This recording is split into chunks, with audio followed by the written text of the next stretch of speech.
goes. Let's go ahead and talk about another price drop, less than 20% over MSRP now for both GeForce GPUs and Radeon GPUs.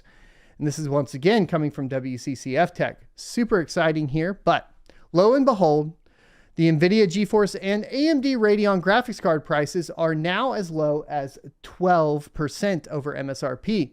And while the GPU market continues to recover, there's still some uncertainty within the graphics segment. In the latest report by 3D Center, we can see that GPU prices for both NVIDIA and AMD graphics cards continue to fall, which shouldn't be a surprise as the trend we have witnessed since the end of 2021. The NVIDIA GeForce RTX 30 series prices now average at around 19% over MSRP, while AMD's Radeon RX 6000 series averages with a selling price of 12% over MSRP. Remember though, the timing of these releases means that you had the 30 series kind of releasing at a lower price when they first came out, a lower MSRP.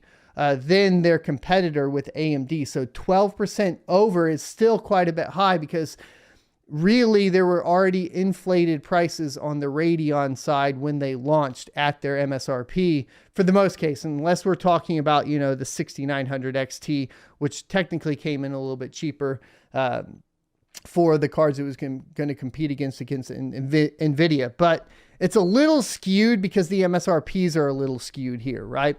In addition to that, GPU supply is abundant, and currently there's no retail outlet in the world that doesn't have graphics cards on their store shelves, which wasn't the case a few quarters back. But at the same time, there's a little uncertainty building up in the market, and we'll discuss that in a bit. Before that, let's take a look at the respective prices for each graphics card from Team Red and Team Green. As you can see here, for the 6000 series, you have these marks back in December. It was plus 83% over MSRP for AMD and plus 87% over MSRP for the 30 series. Moving all the way to April 17th, which is, I guess, yesterday. It has gone down for AMD to 12% over MSRP. And for NVIDIA down to 19% over MSRP. You can see the pricing chart here and links in the description below. Now, this is all based on Euro for the most part, even though the list price is in USD. So it can be a little confusing reading these charts, and it's not indicative of basically the US dollar market necessarily. It looks like AMD's entire RX 6000 series lineup, except the RX 6800 series card, are within their MSRP range. Why is that? I want you guys to pay attention to that, except for the RX 6800. Why is the RX 6800 essentially not hitting those? Well, its efficiency and sitting right in there has become that secret GPU for Ethereum mining. That's kind of what's been going on. If you keep your hand on the pulse of the mining community, you'll find that a lot of people are starting to pick up the 6800s.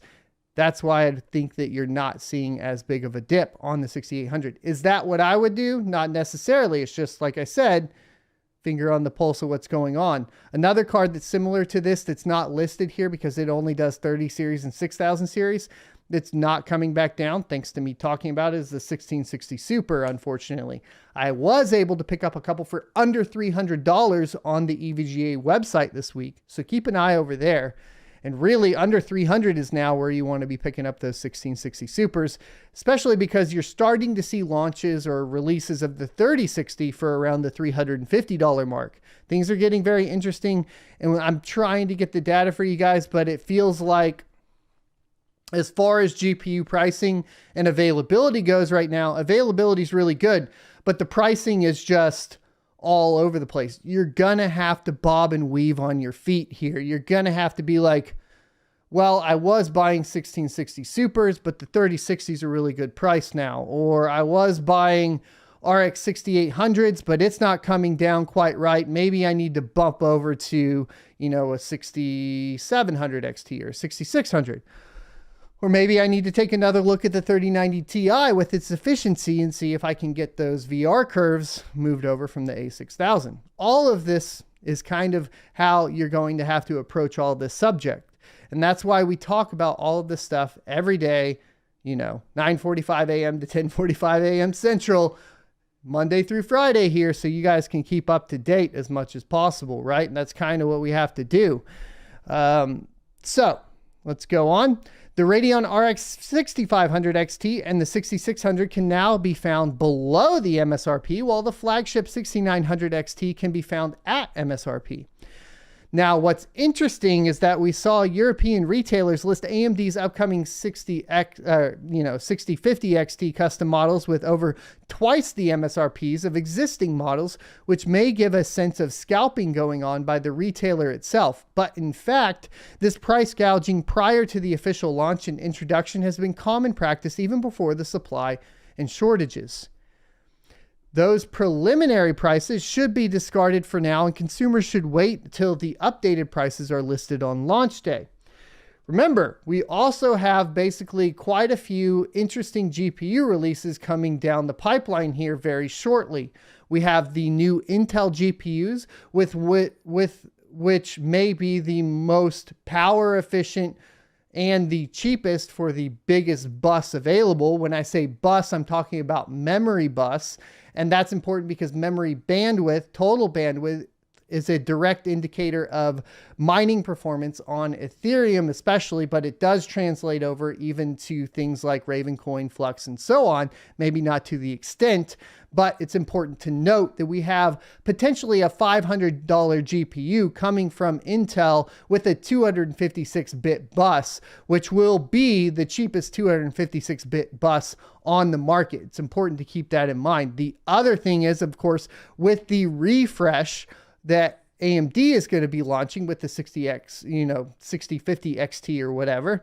So 6950 XT, 6750 XT, and the 6650 XT, we're getting faster GDDR6 up to 21 gigabits per second. So the mining performance on those will in theory be obviously better than the current line of 6000 series GPUs. And that's going to make them more enticing. Should you wait for those for mining? That's going to be up to you. Obviously, we don't do the financial advice and all of that on this channel.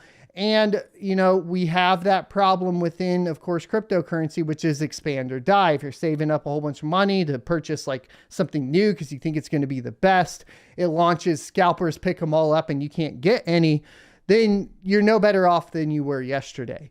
Remember, a lot of the goal is to wake up and do everything that you can do that day with whatever you have available to you.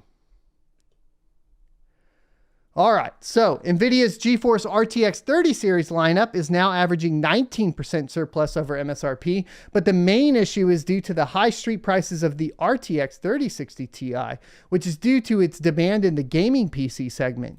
The same is the case with the RTX 3070, as both of these variants still fall within what should be known as affordable range.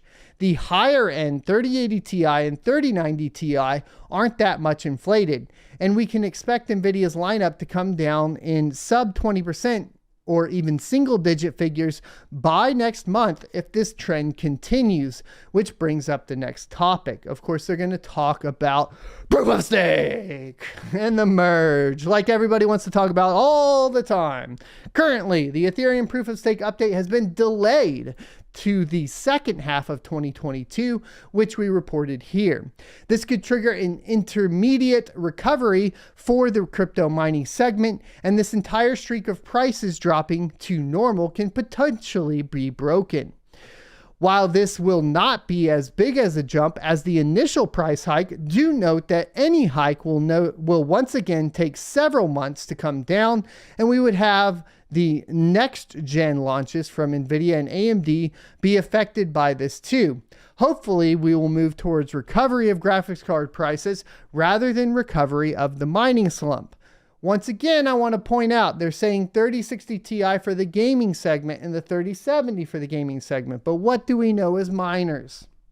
We know that the 3060 Ti is enticing for mining and the 3070 is enticing for mining, especially with the new unlocks from T-Rex miner, even on Ethereum.